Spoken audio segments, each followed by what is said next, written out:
And the reason that I'm doing this is that I replaced the front engine mount last week, which fixed my kind of clunky noise occasionally when shifting into reverse, but it has left me with a pretty annoying vibration through the rest of the car, and I think that's just the other motor mounts that are needing to be replaced. So I'm going to try replacing this one as well as the one that's over on the transmission side, and I'm going to save the one on the back side of the back and bottom side of the engine for last. I'm hoping I don't need to do that one, but I'm going to get these other two because I think they're probably more reasonable to get to. Okay, so these are 14 millimeter bolts, and we're just going to take out here.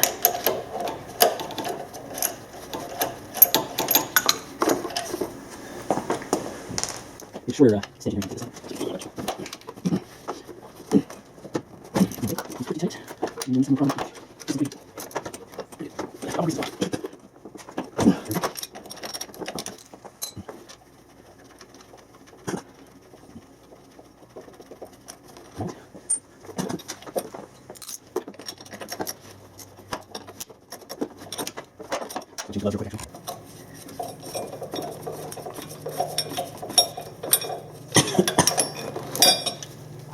all right, that's off. All right, and so from this angle, there is a, this is kind of like a pressed-in bolt that goes down and through the part that mounts to the engine. So I'm going to have to come up through the window well to get to the bottom of that nut. And then on the other side of this, it's kind of the opposite. You've got this bolt coming up through. Okay, so that part right there that's coming up through, we'll need to loosen that bolt. So you need to get a pretty lengthy extension on the, or a long socket onto that in order to get that bolt off, and then it should come out of there. So, oh, and then we'll need to get the one that's going through the middle, of course. And then there's one more right here in the middle. All right, so got my socket on there. We're gonna loosen this, hopefully. There we go.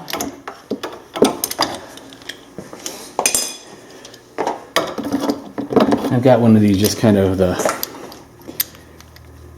wobble extensions. Just it was just offsetting an angle a little bit. That just helped it get around this plastic cover. Although you could take this plastic cover off if you wanted to. There's only 4 bolts on top that are holding this on, and it's pretty easy to remove.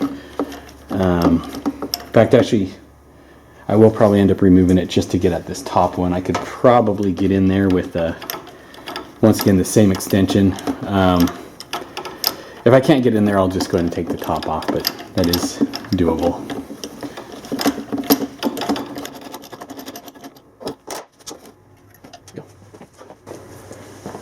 And this other one I'm going to have to get from down below. That does look like I'm going to need, I could probably get that with a normal socket.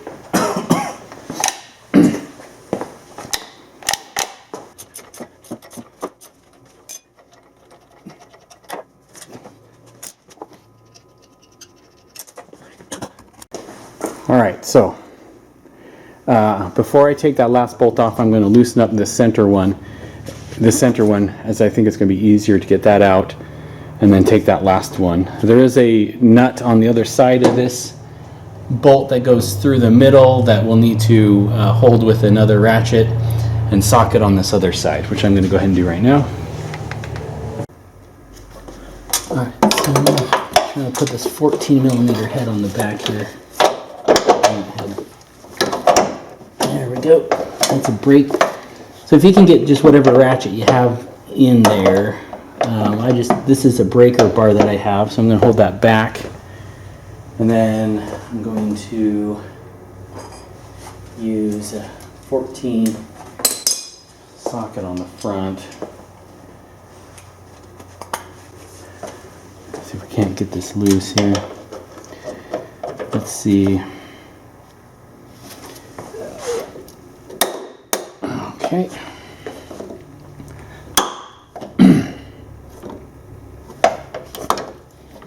So what I've got is I've got a 14 millimeter socket on the back. It's a 1/2 inch, just so it's big enough to fit over the bolt that comes through the nut, and I don't have it's my breaker bar just because it has a narrower head, and then I'm going to use the I'm actually going to loosen it from the front here with just my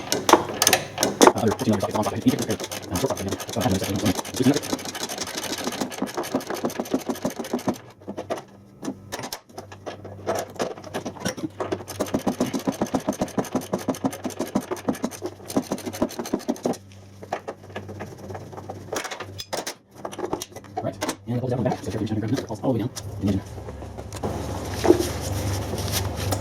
Alright, so that bolt is off, or that nut is off on the other side. I'll probably have to get under there and lift the engine up a little bit to be able to wiggle this the rest of the way out.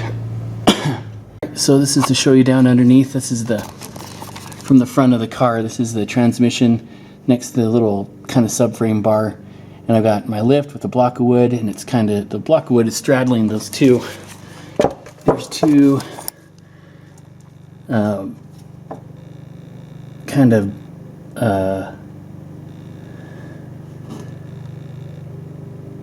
protrusions on the bottom of this case. So I've got this kind of straddling both of those. That one right there on the left, one right there on the right. So I'm just going to lift it up.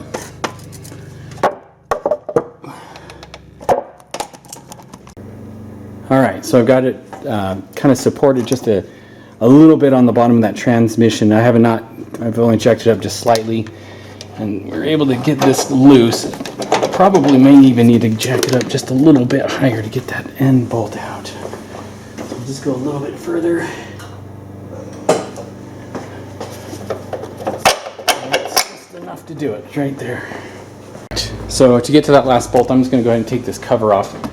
And it is just kind of some of these Allen wrench or hex key head bolts.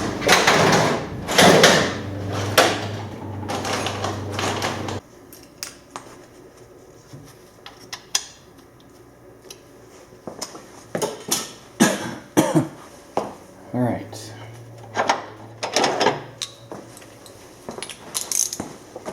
So I'm just going to loosen these up.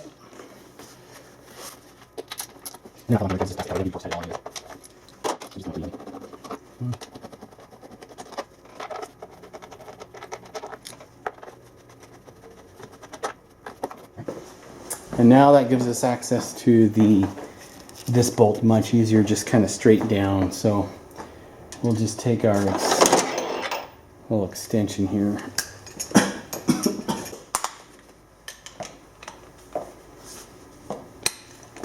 All right, 14 millimeter. Loosen that thing right up.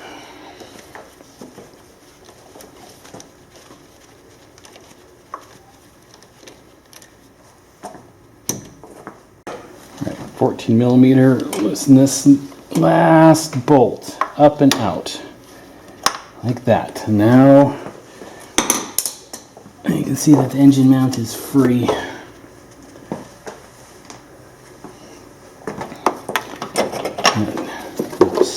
Pull up out.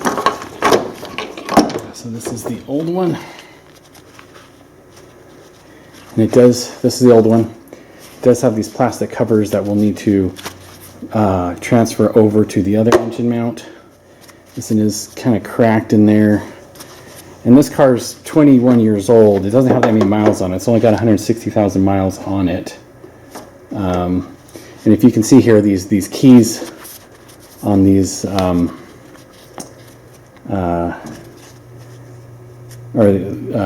on these pads show you which way that's going to go back on. So all right, we'll get those swapped over to the new one.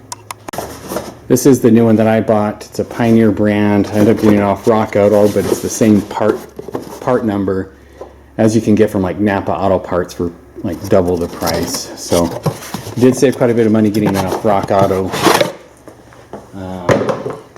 And then you can see that this is what the new one looks like. It does have that kind of key to put those pads on the correct way on this side. Gotta get it in the light a little bit better. So yeah, we'll work on getting this put back in here. All right, so I've got these little pads back on. They were a little tighter fit around here than on the old mount, but I did get them worked on there. So work on getting this put back in.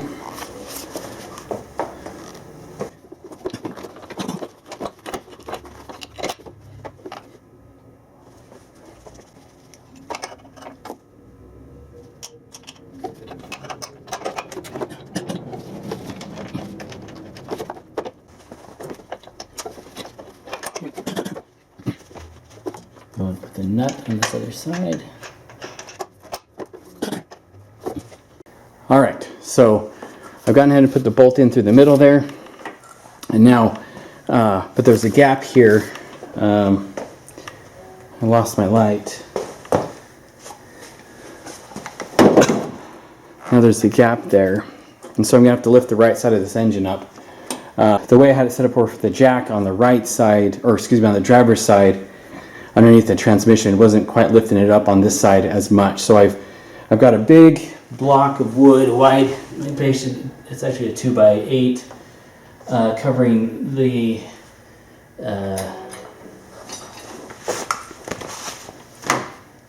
I'll show you here, covering the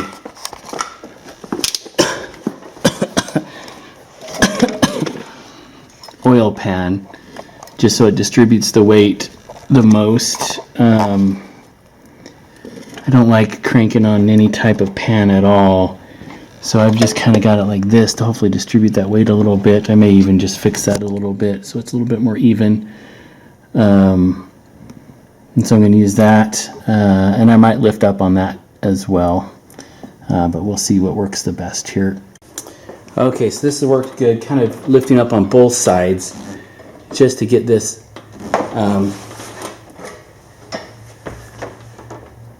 nestled in here a little bit better.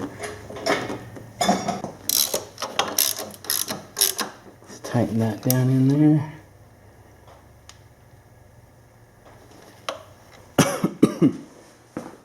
All right, so all these bolts on all this are going to be torqued to 32 pounds.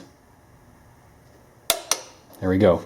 32 to 41 is what the manual says, but I'm going to hit 32 for these and call it good.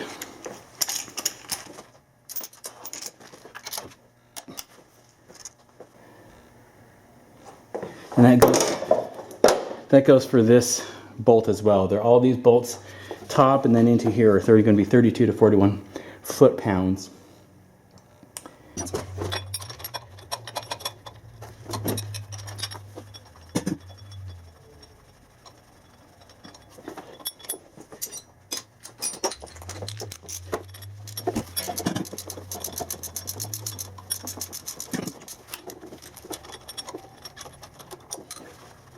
All right, would you go?